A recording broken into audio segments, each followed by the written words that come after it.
Hi friends, ఇప్పుడు మనం scissors ఇంట్లో మనకి వాడే కత్తెరలు ఎప్పుడు కూడా మనకి పదును పోతుంటాయి కదండి. అలాంటివి మనం బయటికి వెళ్ళి చేసుకునే కంటే టైం వేస్ట్ అవుతుంది కాబట్టి మన ఇంట్లో ఉండి ఏ విధంగా చేసుకోవాలనేది చూపిస్తున్నానండి. ఇప్పుడు మనకి దారం కూడా ఒక్కొక్కసారి కట్ అవ్వకుండా ఉంటాయి. అవి అలాంటివి కట్ అవ్వకుండా ఉండే వాటిని మనం ఎలా కటింగ్ చేయాలనేది చూపిస్తున్నాను. క్లాత్లు కూడా ఈ విధంగా కట్ అవ్వవు. ఇప్పుడు అలాంటప్పుడు మనం ఇంట్లో మనం ఎలా చేసుకోవాలనేది చూపిస్తున్నానండి. ఇప్పుడు మనకి కావాల్సినవి ముందుగా క్లాత్ ఒకటి, వాటర్ పడకుండా మనకి క్లాత్ ఒకటి వేసుకోవాలి. వాటర్ తీసుకోవాలి కొంచెం. ముందు ఎంబ్రీ పేపర్ మనకి మార్కెట్లో అవైలబుల్ దొరుకుతూ ఉంటాయి మనకి. అవి మనకి చిన్న సైజు ఒకటి తీసుకుంటే సరిపోతుంది. ఒక స్కేల్ ఒకటి మనం సిజర్ దగ్గర పెట్టుకుని మన ఈ భాగాన్ని స్కేల్కి మనం టైట్గా చుట్టుకున్నట్లయితే ఈ విధంగా టైట్గా చుట్టుకొని మనం వాటర్లో ముంచుకోవాలి. ఈ విధంగా ఇప్పుడు మనం సిజర్కి కటింగ్ చేసే దగ్గర మనం ఈ భాగాన్ని మనం ఈ తడిపిన దగ్గర నుంచి మనం ఈ విధంగా మనం స్లోగా చేసుకోవాలి.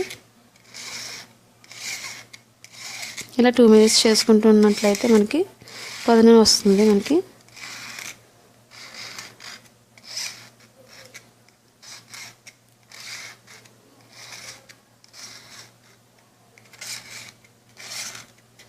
ఇప్పుడు మనం ఈ భాగాన్ని తుడుచుకొని పక్కన పెట్టుకుని మనం వేరొక భాగాన్ని మళ్ళీ పెట్టుకోవాలి. ఈ విధంగా మనం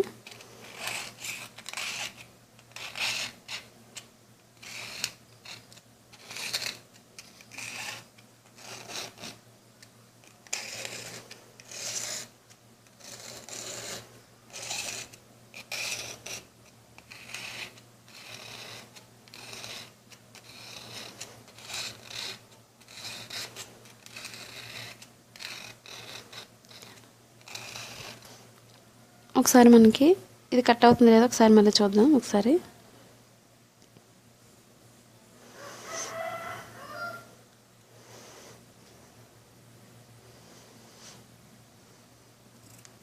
ఇప్పుడు ఈ విధంగా కట్ అయినట్లయితే మనం ఆఫ్ చేసుకోవచ్చు. పదును ఉన్నట్లయితే, లేదా ఇంకా మనకు పదును అవసరం అయితే మనం మళ్ళా పెట్టుకోవచ్చు. ఈ విధంగా చూసుకొని మనం ఈ వీడియో మీకు నచ్చినట్లయితే లైక్ చేయండి, షేర్ చేయండి, సబ్స్క్రైబ్ చేయండి.